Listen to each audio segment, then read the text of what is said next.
네, 오늘 읽을 본문은 사사기 19장입니다. 그리고 사사기 19장은 19장과 20장을 묶어서 참 불편하고 어려운 이야기가 나오는 곳이 사사기 19장의 이야기입니다. 그리고 그런 어려운 이야기의 시작은 사사기 전체의 가장 어려운 문제 중 하나인 1절에 이렇게 쓰여 있습니다. 이스라엘의 왕이 없을 그때에 라고 시작합니다. 사실 우리의 삶이 지금 이 문장과 많이 멀진 않습니다.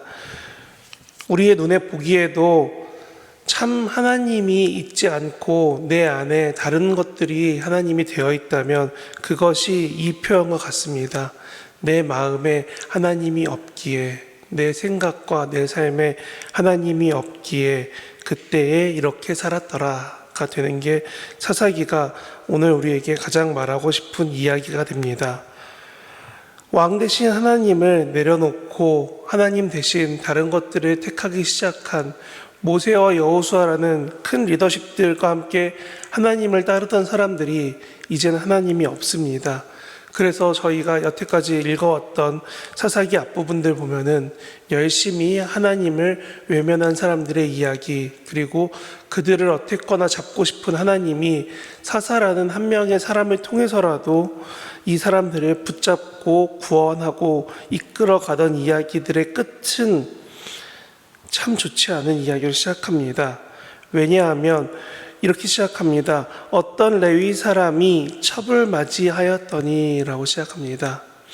당시의 문화상에서 전혀 문제가 안 될 것 같은 문장이지만 앞서 17, 18장에서 보셨던 것처럼 레위인이 먹고 살기 힘들어지니까 자기가 지켜야 될 상황을 떠나서 방황하고 있을 때에 한 집에 제사장이 되고 한 지파의 제사장이 되었습니다 라는 이야기가 나왔던 것처럼 오늘 19장은 뭐라고 시작하냐면 레위인마저 첩을 두고 자기가 보기에 옳은 대로 행하고 있었습니다 라고 말하고 있습니다. 특별히 레위인이니까 문제다가 아니라 레위인마저 이렇게 세상의 방식에 타협할 만큼 문제가 생겨버린 사회 상황을 어쩌면 매우 짧은 문장으로 말하고 있습니다. 그러고 나서 2절 처음이 이렇게 시작합니다. 그런데 그 첩이 행음해서 남편을 떠나서 아버지 집으로 돌아갔습니다 라고요. 우리는 이 본문을 정확하게 천천히 읽어보면 볼수록 참 마음이 어려워집니다.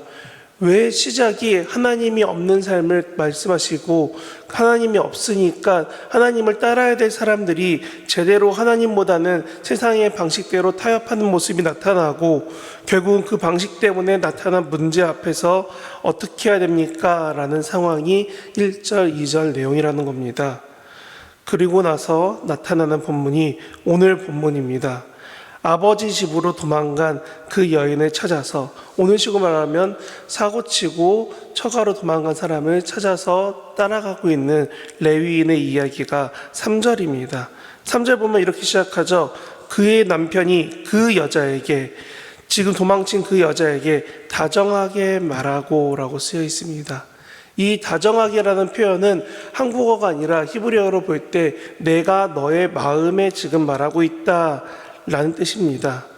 그냥 말하는 게 아니라 너가 마음에 들려질 만큼, 나의 진심이 너에게 영향을 미칠 만큼 진실하게 따뜻하게 그 마음을 말해줬더니 지금 여인이 돌아오고 있다는 이야기가 19장에 시작되고 있습니다.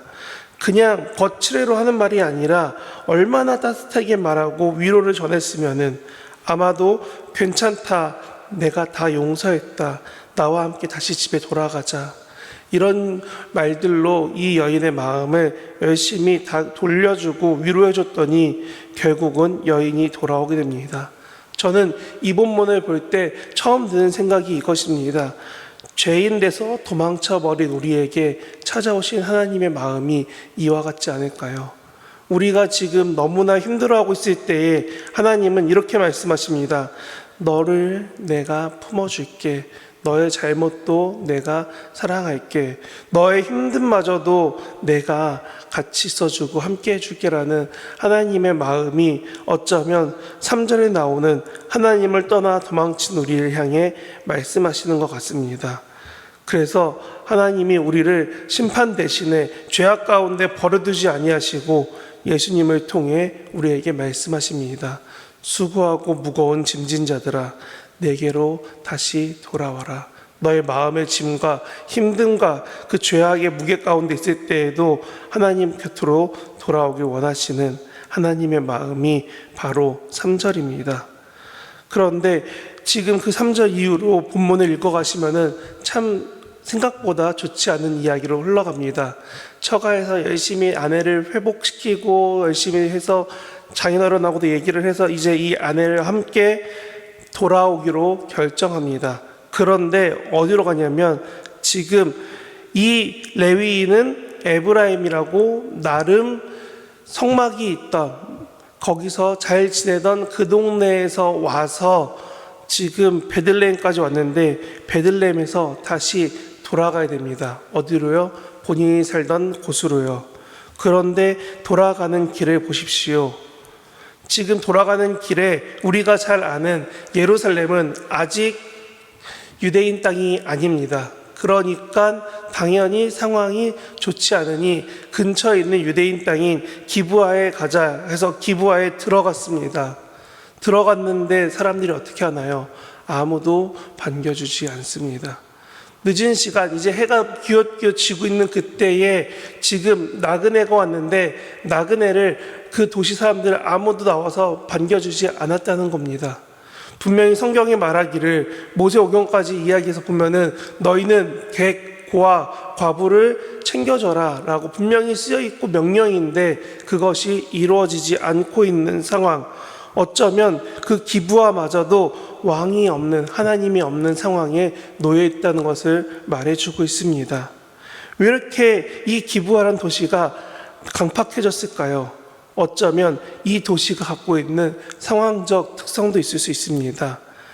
19장 1절처럼 하나님이 없어도 살 수 있다고 느끼는 사람들, 하나님 말씀 없이 지금 제대로 된 제사장이나 상황들이 아닌 자신들의 힘으로 살아갈 수 있게 되고 도시가 요새가 돼서 누구도 건들지 않을 것 같은 튼튼한 방어력이 있고 이제 재정적인 것도 생기니까 그들은 나름대로 이 풍족한 삶에 내 삶의 기준을 채워주는 많은 만족감 때문에 하나님을 향하지 않고 영적으로 교만해지기 시작했습니다.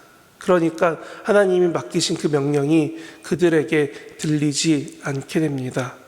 그러니 누가 맞이하자면 에브라임에서 온 사람이 맞이해줬다라고 말합니다. 그 마을에 원래 살던 사람들이 아무도 챙겨주지 않으니까 그 마을에서 지금 와서 겨우 정착하고 있는 그런 사람이 와서 지금 데려갔다는 겁니다. 그러고 나서 나오는 끔찍한 이야기가 그 다음 이야기입니다. 분명히 하나님 없고 반겨주지 않던 그 성읍에서 어떤 일이 벌어지나요? 사람이 죽기까지 문제가 일어나게 됩니다. 그리고 그 문제 앞에 오늘 우리는 두 번째 큰 질문을 맞이하게 됩니다. 왜냐하면 이 사건이 어떻게 일어났나요? 여인을 내어준 사람은 지금 자기가 사랑하는 여인을 내어준 사람은 지금 그 여인을 데리고 온 레위인입니다. 자기의 생존을 위해서 자기가 사랑한다는 여인을 내어버려 놓고서 지금 뭐라고 하냐면 아침에 싸늘하게 죽어있는 그 여인을 다시금 자기 집으로 데리고 가서 토막내서 지파에 보냅니다. 그러고 뭐라고 하죠? 나 지금 이렇게 고통당하고 모욕당했으니 날 도와주십시오. 여기에 중요한 것 한 가지가 빠져 있습니다. 이 여인을 왜 데리러 갔나요? 본인이 지금 처벌될 만큼 세상에 타협한 레위인은 자기 이야기를 빼버립니다. 두 번째, 자기 살기 위해서 여인을 내어버린, 문 밖에 밀어버린 레위인은 자기의 행동은 말하지 않습니다. 무엇을 말하냐면 지금 기브아에서 내 아내가 이렇게 강간당해서 죽었습니다 라는 것만 말하고 있다는 겁니다. 마치 우리의 모습과 같습니다. 자기 변명만 열심히 내려놓는 거죠. 어떤 책임지거나 힘들거나 어려운 상황 앞에서 내 변명만으로 내가 살기 위해서 나는 억울하다고, 잘못은 저 기부와 사람들만 있다라고 말하고 있는 모습이 오늘 본문에 어쩌면 하나님의 역할을 대신한 것 같았던 3절의 그 레위인이 직접 행하고 있습니다. 또한 두 번째로 그들의 정말 무서운 점은 영적인 마비입니다. 여인이 죽을 때까지, 비명을 지르고 죽을 때까지 아무도 챙기지 않았다는 겁니다. 그리고 나서 어떻게 하나요? 지금 본문 보면은 그들은 어쩔 수 없는 일이다, 우리는 우리의 일을 다 했다 하면서 기브아 도시 사람들이 변명을 합니다. 그리고 내일 이후에 보시겠지만 결국은 베냐민 지파가 이렇게 기브아 사람들의 편을 들어줘 버립니다. 어쩌면 우리도 영적으로 깨끗하고 맑고가 아니라 하나님 앞에 회개하지 않고 타협돼 버린 내 삶을 살아가면은 어느 순간 하나님 앞에 내 죄가 따끔거리고 아프고 힘들고 회개해야 될 일들이 아니라 그저 나는 어쩔 수 없는 일인데 나한테 왜 그러십니까? 라는 이런 내 죄와는 멀어져 버린 그런 타협함만 남게 됩니다. 결국 우리는 영적으로 자만해져서 망가져 버린 도시 기브아와 그리고 그곳에서 지금 자기 변명만 하고 있는 레위인과 그 레위인 대신에 우리는 잘못이 없다라고 마비되어 버린 그 둔해져 버린 마음을 가지고 살아가고 있는 기브아 도시 사람들의 상황을 19장을 통해 볼 수 있게 됩니다. 그러면 오늘 3절로 돌아와서 그 여인에게 다정하게 말하는 하나님의 마음은 어디에 있을까요? 너를 다정하게 찾으시는 하나님의 품으로 돌아오라고 분명히 말을 했는데 오늘 19장 이후의 본문을 읽어보면은 영적으로 기브아에 머물면서 구차한 자기 변명으로 내 죄를 덮어버린 그 삶이 어쩌면 오늘날 우리의 삶일 수 있습니다. 우리는 끊임없이 도망치고 교만하여지고 변명하면서 지금 내 문 앞에 나가와서 두들기고 있는, 문 밖에서 두드리노니 하는 그 예수님의 음성을 우리는 듣지 않으려고 한다는 겁니다. 왜냐하면 지금 내 삶이 만족스럽거든요. 내 삶이 아프고 힘들면은 기도할 거리가 너무 많으면은 기도하느라고 정신이 없는데 내 삶이 이제 조금 넉넉합니다. 이제 좀 근심이 좀 줄어들었습니다. 이제 내 삶에 하나님이 조금 덜 찾아도 될 것 같아요. 그러니까 그 삶이 조금씩 영적 기브아에 머물게 됩니다. 그리고 결국은 똑같이 말합니다. 왜 내가 무슨 잘못을 했길래요? 나는 분명히 기도하고 찬양하고 예배하고 다 했잖아요 라고요. 어쩌면 오늘 본문의 이후의 우리의 모습은 이것과 같습니다. 하나님 앞에서 나는 어떠합니까? 모든 변명을 내려놓고 주님 앞에서 나의 상황이 어떠한지를 기대하고 소망하면서, 아니 하나님 앞에서 내가 예수님의 보혈로 내 죄를 씻었는지 아니면 아직도 죄를 가지고 타협하는지 돌아볼 수 있는 저와 여러분 되기 바랍니다.